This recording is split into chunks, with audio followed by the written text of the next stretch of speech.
हाय दोस्तों, कैसे हैं आप लोग। आई होप आप सभी अच्छे होंगे। दोस्तों, आपको कपड़ा पहनने का शौक तो जरूर होगा, अलग अलग समय पे अलग अलग तरीके के, क्योंकि यह कपड़ा हमारे जिंदगी का एक अहम हिस्सा रहा है। बिना कपड़ों के हम मानव विकास का कल्पना भी नहीं कर सकते। भारत एवं अन्य देशों में समय के साथ साथ कपड़ों में बदलाव देखा गया है, क्योंकि कपड़े से भी हमारे देश का संस्कृति और सभ्यता का पता चलता है। उन्हीं में से एक आज मैं 18वीं और 19वीं शताब्दी में अंग्रेजों के बीच लोकप्रिय कपड़ा मुस्लिन कपड़ा का बात करूंगा। और यह कपड़ा उस समय बंगाल में बहुत भारी मात्रा में बनाए जाते थे। तो दोस्तों, वीडियो की शुरुआत हो चुकी है और अभी तक आपने मेरे चैनल राकेश पंडित लर्न को लाइक, शेयर या सब्सक्राइब नहीं किए हैं तो कर लीजिए, ताकि आपको लेटेस्ट वीडियो का नोटिफिकेशन मिलती रहे। बंगाल में मुस्लिन कपड़ा बनाने का इतिहास करीब 2000 साल से भी ज्यादा पुराना है।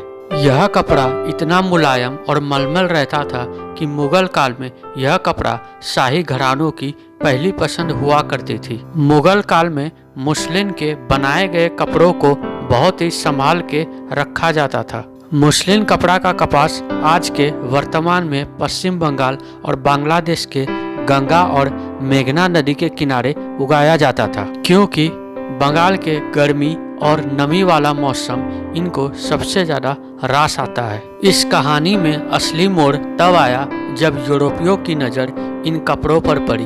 उस समय यूरोपीय बाजारों में मुस्लिन कपड़ों की भारी मांग थी।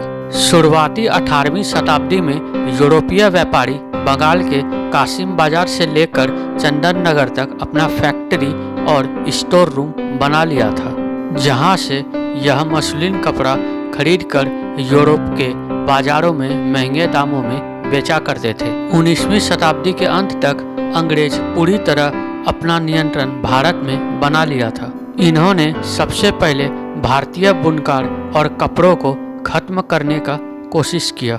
उस समय अंग्रेज भारत से कच्चा माल लेकर उसे इंग्लैंड के मैनचेस्टर के कारखानों में कपड़ा बनाने के लिए भेज दिया जाता था, और फिर यही कपड़ा वापस लाकर भारतीय बाजारों में महंगे दामों में बेचा करते थे। इस तरह से अंग्रेज बंगाल में मुस्लिन कपड़ा ही नहीं बल्कि अन्य कपड़ों के कारोबार को भी बंद कर दिया था। बाद में देश को आज़ादी मिलने के बाद यह कारोबार उस तरह तो नहीं, पर धीरे धीरे दोबारा शुरू हुआ। अभी के समय में मुस्लिन कपड़े का ज़्यादातर इस्तेमाल नए कपड़े का डिजाइन बनाने से पहले उनका सैंपल टेस्ट के तौर पर बनाया जाता है। अब आपको मुस्लिन कपड़े से संबंधित एक कहानी बताते हैं। यह कहानी फ्रांस से शुरू होती है। जैसे कि आपको पहले ही बताया गया था कि एक समय यह कपड़ा यूरोप के बाजारों में काफी ज्यादा लोकप्रिय था। फ्रांस की रानी मारिया एंटोनेटी भी यह कपड़ा पहना करती थी। यह देख यूरोप के अन्य महिलाएं भी मुस्लिन कपड़े का दीवाना हो गया था। यह कपड़ा यूरोप के उच्च वर्ग महिलाओं में इतना ज्यादा लोकप्रिय हो गया था कि इन्हें यह हर मौसम 12 मास पहनने लगे थे।